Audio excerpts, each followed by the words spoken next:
Hello everyone, welcome back to PG smart learning. Last video में हमने detail में समझा था व्हाट इज ऑपरेटिंग सिस्टम। आज के लेक्चर में हम डिटेल में कवर करेंगे फंक्शंस ऑफ ऑपरेटिंग सिस्टम। एक क्विक रिकैप ले लेते हैं। बेसिकली ऑपरेटिंग सिस्टम होता क्या है? ऑपरेटिंग सिस्टम एक सिस्टम सॉफ्टवेयर होता है जो बेसिकली एक्ट करता है as an interface between the user and the computer hardware, और साथ ही साथ जितने भी रिसोर्सेज होते हैं उन सबको मैनेज करने का काम करता है। एक सिंपल टर्म में हमने क्या समझा था कि ऑपरेटिंग सिस्टम एक टाइप का मैनेजर होता है जो मान लिया सारे काम को मैनेज करता है। अब इसके फंक्शंस को डिटेल में समझते हैं। सबसे पहला और इम्पोर्टेंट फंक्शन होता है मेमोरी मैनेजमेंट। जब भी हम कंप्यूटर में कोई एप्लीकेशन ओपन करते हैं, जैसे एग्जांपल ले सकते हो क्रोम हमने ओपन करा है, MS वर्ड ओपन करा, फोटोशॉप ओपन करा, सबसे पहले उन्हें रैम की जरूरत होगी। अब क्वेश्चन ये आता है रैम किस एप्लीकेशन को मिलेगी, कितनी मिलेगी, और जब एप्लीकेशन बंद हो जाएगी तो रैम फ्री कौन करेगा? ये सारे काम बेसिकली कौन परफॉर्म करता है? Operating system. अब ये ऑपरेटिंग सिस्टम करता कैसे? बेसिकली वो रैम को कंटिन्यूस मॉनिटर करेगा, ये देखता है कि कितनी मेमोरी यूज हो रही है, कितनी फ्री है, किस प्रोसेसर को कितनी मेमोरी चाहिए और कब उस एप्लीकेशन से मेमोरी वापस लेनी है। तो क्या रिस्पॉन्सिबिलिटीज होती है ऑपरेटिंग सिस्टम की? सबसे पहली रिस्पॉन्सिबिलिटी होती है ये ट्रैक रखना कि कितनी मेमोरी यूज हो रही है, कितनी मेमोरी फ्री है। सेकेंड रिस्पॉन्सिबिलिटी होती है मेमोरी को एलोकेट करना प्रोसेसेस को। थर्ड रिस्पॉन्सिबिलिटी होती है डी एलोकेट करना मेमोरी को। जब एग्जीक्यूशन कंप्लीट हो गया है तो अब वो मेमोरी फ्री हो चुकी है तो उस एप्लीकेशन से वापस से मेमोरी ले लेना, उसको हम बोलते हैं डी एलोकेट करना।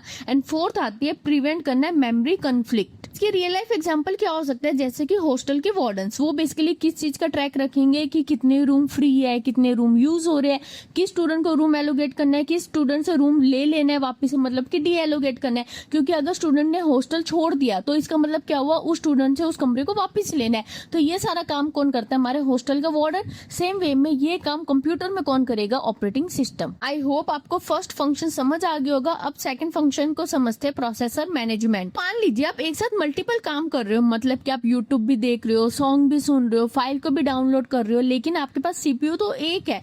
तो सीपीयू पहले किस प्रोग्राम को टाइम देगा, ये भी कौन डिसाइड करता है? Operating system. इस कंसेप्ट को हम बेसिकली बोलते हैं सीपीयू शेड्यूलिंग। सीपीयू शेड्यूलिंग को हम डिटेल में कवर करेंगे आने वाली वीडियोस में। तो इसकी क्या क्या रिस्पॉन्सिबिलिटी होगी? फर्स्ट रिस्पॉन्सिबिलिटी होगी ट्रैक करना सीपीयू को। सेकंड रिस्पॉन्सिबिलिटी होती है डिसाइड करना कि किस प्रोसेस को हमें अभी सीपीयू असाइन करना है। नेक्स्ट आती है एलोकेट करना एंड डी एलोकेट करना सीपीयू को। बेसिकली हमने सेकंड में क्या देखा कि हम ये डिसाइड करेंगे कि इस प्रोसेस को सीपीयू असाइन करना है, तो अब उसको हम एलोकेट कर देंगे, मतलब कि उस प्रोसेस को हम सीपीयू असाइन कर देंगे। जब सीपीयू अपना सारा काम कर लेगा तो उससे हम सीपीयू की वापस से वर्किंग ले लेंगे, मतलब कि हम उसको डी एलोकेट कर देंगे। इसका रियल लाइफ एग्जांपल क्या होगा? जैसे कि ट्रैफिक पुलिस सिग्नल पे डिसाइड करता है कौन सी लाइन पहले चलेगी, कौन सी लाइन बाद में चलेगी। सेम वे में ये ट्रैफिक पुलिस का काम हमारे कंप्यूटर में कौन करेगा? Operating system. नेक्स्ट फंक्शन आता है डिवाइस मैनेजमेंट। कंप्यूटर के साथ काफी सारे डिवाइस कनेक्टेड होते हैं, जैसे कि कीबोर्ड हो गया, हमारे पास माउस हो गया, प्रिंटर हो गया, स्कैनर हो गया, यूएसबी हो गया, वेबकैम्स हो गए। अब एक चीज ये सोचो, अगर एक ही प्रिंटर पे 10 लोग प्रिंट कमांड एक साथ सेंड कर दे तो सबका प्रिंट एक साथ कैसे निकलेगा? अब एक साथ प्रिंट निकलना तो पॉसिबल नहीं होता है। तो ये बेसिकली कौन डिसाइड करता है? हमारा ऑपरेटिंग सिस्टम। तो ऑपरेटिंग सिस्टम क्या डिसाइड करेगा? किस यूजर का पहले प्रिंट आउट आएगा। मतलब कि बेसिकली ऑपरेटिंग सिस्टम क्या करेगा? जितने भी डिवाइसेस कनेक्टेड होंगे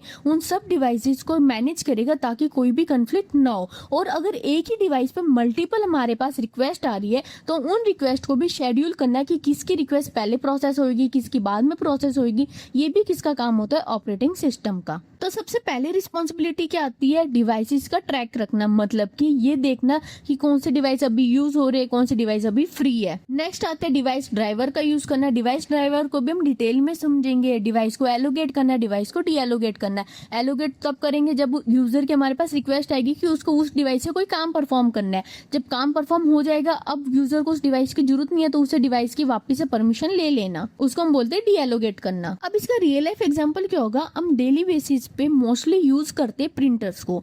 अगर हमने एक साथ मल्टीपल डॉक्यूमेंट्स की प्रिंट कमांड दे दी तो हम क्या देखते हैं कि हमारे सारे डॉक्यूमेंट प्रिंट क्यू में जाके सेव हो जाते हैं, फिर 1 बाय 1 हमारे पास प्रिंट होते हैं। तो इसका रियल लाइफ एग्जांपल क्या होगा? वही प्रिंट क्यू हमारे पास इसका रियल लाइफ एग्जांपल होगा कि हमने उसके अंदर बेसिकली क्या करें, सबको अरेंज कर दिया कि कौन पहले चलेगा, कौन बाद में प्रिंट होगा। इस फॉर्म में हमने अरेंज कर दिया क्यू में। ठीक है, इतना क्लियर है। फिर नेक्स्ट फंक्शन आता है फाइल मैनेजमेंट। हम डेली बेसिस पे फाइल्स को क्रिएट भी करते हैं, कॉपी भी करते हैं, डिलीट भी करते हैं, रीनेम भी करते हैं, फोल्डर्स भी बनाते हैं, ये सब भी हमारा कौन मैनेज करता है? Operating system. तो सिंपल फॉर्म में ऑपरेटिंग सिस्टम की क्या क्या रिस्पॉन्सिबिलिटीज होगी? जो भी हम फाइल क्रिएट करना चाहते हैं उसको क्रिएट करना, अगर हम कोई फाइल को डिलीट करना चाहते हैं तो उसको डिलीट करना, रीनेम करना चाहते हैं तो रीनेम करना, सेम कॉपी करना चाहते हैं, मूव करना चाहते हैं, कोई भी फाइल परमिशन हम असाइन करना चाहते हैं, तो ये सब कौन मैनेज करता है? Operating system. ठीक है, इतना क्लियर है। फिर नेक्स्ट आता है फंक्शन सेकेंडरी स्टोरेज मैनेजमेंट। जो हमारे पास रैम होती है वो बेसिकली हमारी टेम्परेरी मेमोरी होती है। जो परमानेंट मेमोरी कौन सी होती है? जैसे कि हार्ड डिस्क होगी, एसएसडी होगी, जहाँ पे हमारे पास परमानेंट डेटा स्टोर होता है। अब ऑपरेटिंग सिस्टम क्या करेगा? ये डिसाइड करेगा कि डेटा डिस्क में कहाँ सेव होगा, कितने स्पेस एलोकेट करना है, कौन सी स्पेस फ्री करनी है। तो इसकी रिस्पॉन्सिबिलिटी क्या होगी? डिस्क को एलोकेट करना। मतलब कि जब भी हम कोई सी भी फाइल को सेव करना चाहते हैं हमारे हार्ड डिस्क या एसएसडी में, मतलब कि हम परमानेंट सेव करना चाहते हैं, तो वो हमारे पास डिस्क में कहाँ जाके सेव होगी, वो डिस्क स्पेस को असाइन करना। नेक्स्ट आता है फ्री स्पेस मैनेजमेंट। अब ये बेसिकली हम क्यों करते हैं? सपोज आपने किसी फाइल को डिलीट कर दिया लेकिन वो हार्ड डिस्क या एसएसडी से डिलीट ही नहीं हुई, तो क्या फायदा डिलीट करने का? कोई फायदा नहीं है, क्योंकि वो स्पेस तो अभी भी यूज हो रही है। तो जब आप किसी फाइल को डिलीट करते हो तो उसको डिस्क से भी डिलीट करना, उस मेमोरी स्पेस को फ्री करने का भी काम कौन करता है? Operating system. नेक्स्ट आता है डिस्क शेड्यूलिंग। ये बेसिकली हम क्यों करते हैं? अगर मल्टीपल ऑपरेशंस एक साथ आ गए हमारे पास तो उनको शेड्यूल करना, कौन सा पहला चलेगा, कौन सा बाद में चलेगा। फिर नेक्स्ट आता है फाइल क्रिएशन एंड डिलीशन करना। नेक्स्ट फंक्शन आता है ऑपरेटिंग सिस्टम का सिक्योरिटी एंड प्रोटेक्शन। अगर ऑपरेटिंग सिस्टम सिक्योरिटी ना दे तो कोई भी आपके कंप्यूटर का डेटा एक्सेस कर सकता है। तो उसके लिए ऑपरेटिंग सिस्टम हमें वेरियस सिक्योरिटी प्रोवाइड करते हैं, जैसे कि पासवर्ड्स होगी, फिंगरप्रिंट्स होगी, फाइल परमिशंस होगी, यूजर अकाउंट्स होगी, एक्सेस कंट्रोल प्रोवाइड करेगा। एक्सेस कंट्रोल का मतलब क्या होता है कि किस यूजर को उस फाइल का एक्सेस देना है। अगर उस फाइल का एक्सेस दे रहे हैं तो वो उस फाइल पे क्या क्या ऑपरेशन परफॉर्म कर सकता है, कि क्या सिर्फ डेटा देख सकता है, क्या डेटा डिलीट कर सकता है, क्या डेटा अपडेट कर सकता है। जैसे इसका रियल लाइफ एग्जांपल क्या होगा? जैसे कि हम लॉगिन विंडो पे पासवर्ड लगा दे रहे हैं, तो वो इसका रियल लाइफ एग्जांपल होगा। नेक्स्ट इसका फंक्शन क्या होगा? User interface. User directly hardware से बात नहीं करता, ऑपरेटिंग सिस्टम यूजर को एक इंटरफेस प्रोवाइड करके देता है। और ये इंटरफेस बेसिकली हमारे पास दो टाइप के होते हैं, एक होता है जीयूआई और एक होता है सीएलआई। जीयूआई का फुल फॉर्म होता है graphical user interface and CLI का मतलब होता है command line interface. GUI basically जो आज के टाइम में हम यूज करते हैं, जैसे आप ये देखते हो कंप्यूटर्स में हमारे पास विंडो है तो हम माउस का क्लिक करते हैं, कोई भी फाइल ओपन हो जाती है, कोई भी फाइल डिलीट होती है, तो मतलब इजी हमारे पास काम परफॉर्म हो गया है। सीएलआई बेसिकली क्या होता है कि कोई भी काम परफॉर्म करने के लिए हमें कमांड लिखनी पड़ती है। आप जब कंप्यूटर में आप ओपन करके देखना, सीएमडी के नाम से एक हमारे पास विंडो ओपन होती है कमांड प्रॉम्प्ट की, वहां पे आप जो भी कमांड लिखोगे फिर उस आपका ऑपरेशन परफॉर्म होगा। नेक्स्ट फंक्शन आता है एरर डिटेक्शन। कभी कभी हमारे कंप्यूटर सिस्टम में कुछ एरर्स आ जाते हैं, तो उन एरर्स को डिटेक्ट करना, रिमूव करना, ये भी काम किसका होता है? ऑपरेटिंग सिस्टम का। नेक्स्ट फंक्शन आता है रिसोर्स एलोकेशन। कंप्यूटर के पास रिसोर्सेज लिमिटेड होते हैं, जैसे कि सीपीयू हो गया, रैम हो गया, प्रिंटर हो गए, स्टोरेज हो गए, तो ऑपरेटिंग सिस्टम डिसाइड करता है किस प्रोसेस को कितना रिसोर्स मिलेगा। तो बेसिकली ऑपरेटिंग सिस्टम ये डिसाइड करेगा किस प्रोसेस को कितनी स्टोरेज प्रोवाइड करनी है, कितनी स्टोरेज उसे वापस से डी एलोकेट करनी है।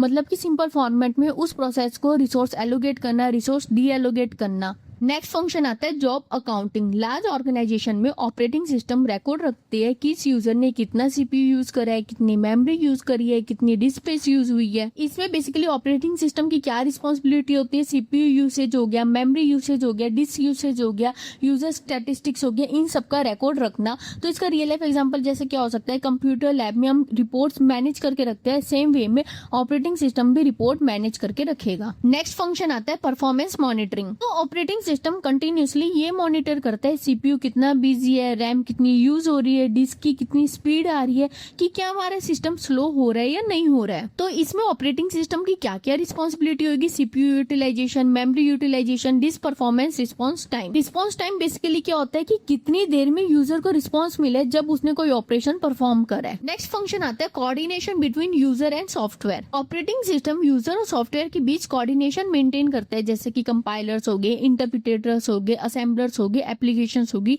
ये सब ऑपरेटिंग सिस्टम के थ्रू रिसोर्स एक्सेस करते हैं। तो सिंपल फॉर्म में ऑपरेटिंग सिस्टम बेसिकली क्या करेगा? जितने भी ये प्रोसेसेस परफॉर्म हो रहे हैं, चाहे कंपाइलर हम यूज कर रहे हैं, चाहे इंटरप्रिटेटर यूज कर रहे हैं, चाहे हम कोई ऐसी लैंग्वेज यूज कर रहे हैं कि जिसमें कंपाइलर इंटरप्रिटेटर एक साथ यूज हो रहा है, तो उनके बीच में कोऑर्डिनेशन प्रोवाइड करना ताकि हम स्मूथली एग्जीक्यूशन हो पाए। तो दोस्तों ये था आज का लेक्चर। आज के लेक्चर में हमने डिटेल में समझा कि बेसिकली ऑपरेटिंग सिस्टम के क्या फंक्शंस होते हैं। कमेंट सेक्शन में जरूर बताना आपको वीडियो कैसी लगी। Don't forget to like share and subscribe to PG smart learning. मिलते हैं नेक्स्ट वीडियो में, बाय।